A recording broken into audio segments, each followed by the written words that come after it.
We just want to bring you some breaking news coming into us from Westminster.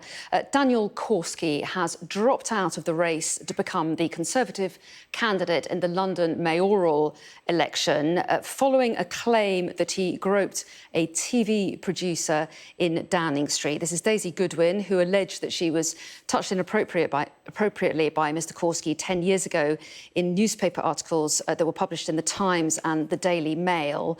Daniel Korski is always vigorously denied those allegations, but he has withdrawn now from the contest to be the Conservative candidate for the Mayor of London, and he has put out a statement this afternoon, which I'll read to you now.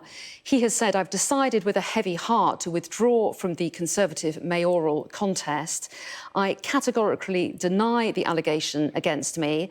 Nothing was ever put to me formally 10 years ago, nor 7 years ago when the allegation was alluded to. No investigation has ever taken place. I've been clear I would welcome and constructively participate in any investigation.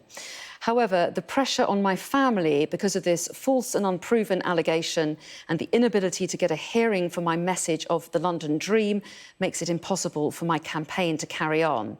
Daniel Korski goes on to say, "I'm proud of having run a positive campaign that championed new ideas, technology and talent, and the years I've campaigned for the Conservative Party and to make the lives of Londoners better." He goes on to say, "I believe strongly that Londoners deserve an uplifting and positive vision for their city, and I've tried hard to offer that." He said the news agenda is becoming a distraction from the race and the Conservative Party, and he goes on to wish the other candidates well.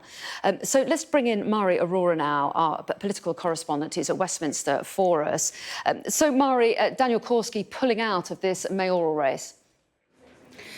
Yeah, Daniel Korski pulling out of the mayoral race. I think a lot of people were expecting this to come after we saw those allegations where, as you say, Daisy Goodwin, a screenwriter, novelist and TV producer, had accused him of grabbing her breast in a business meeting 10 years ago in 10 Downing Street.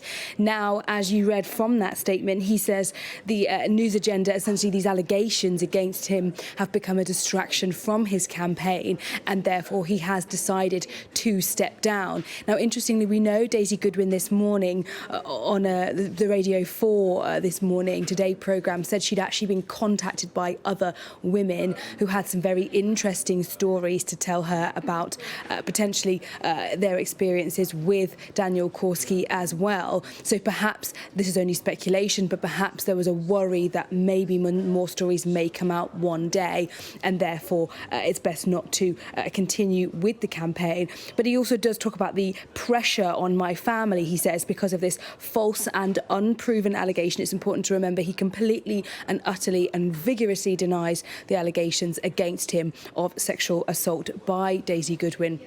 And also, we know that he has lost Conservative backers in recent hours. And last night was the first Tory MP, Robert Halfon, told exclusively to me at Sky News that sources near him had said he had paused his support for Daniel Korski, despite originally in a campaign video that is on Daniel Korski's Twitter feed saying he knows him very well and he'd be a brilliant mayor and he's a fantastic man. Then this morning on the Breakfast Show with Kay Burley, Claire Coutinho, an education minister, said she was also pausing her support for Daniel Korski's campaign to be London mayor as well. So also we may have seen a continued slew of a loss of support from Tory MPs and maybe even Tory councillors for Daniel Korski as the allegations continue to rip his campaign apart. So that is the breaking news. He is out of the race. He has pulled himself out of the race, and now it's a race between Moz Hussain and also Susan Hall.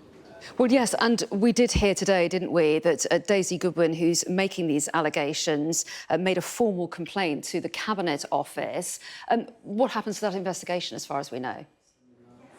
Well, we're not sure yet what is going to happen. She has, as you say, said she's contacted the Cabinet Office and lodged that formal complaint. Now, we need to see who is going to be investigating that. Number 10, not giving us the details on that yet. They also very much didn't want to be pressed on things like whether they believed her or him, whether they didn't want to be pressed on the details of the allegations because they felt that could potentially preempt or prejudge any outcome of potential investigation. So it remains to be seen if and when that investigation does get up and running. But so far, we also do know Daniel Korski had said that he was already made these allegations aware to CCHQ, because obviously this happened 10 years ago, and actually it was about 7 years ago that Daisy Goodwin had written about it and her experiences, but she had not named Daniel Korski. And in her piece in the Times this week, she says the reason she decided to name Daniel Korski as the person who had assaulted her was because of the fact he was running for London Mayor, and therefore that was the catalyst, and she wanted to make sure that other women would feel free to come forward, essentially. Now, when I asked Number 10 yesterday if Rishi Sunak felt that Number 10 was a safe and welcome environment to work in for women, his spokesperson said to me, absolutely yes. There are guidelines in place. There's the ministerial code, there's the civil service code, there's training and advice available. But obviously, once again, the Conservative Party are again dragged into a scandal around bad behaviour and breaking the rules. But it is important to remember Daniel Korski very vigorously denies that this ever took place.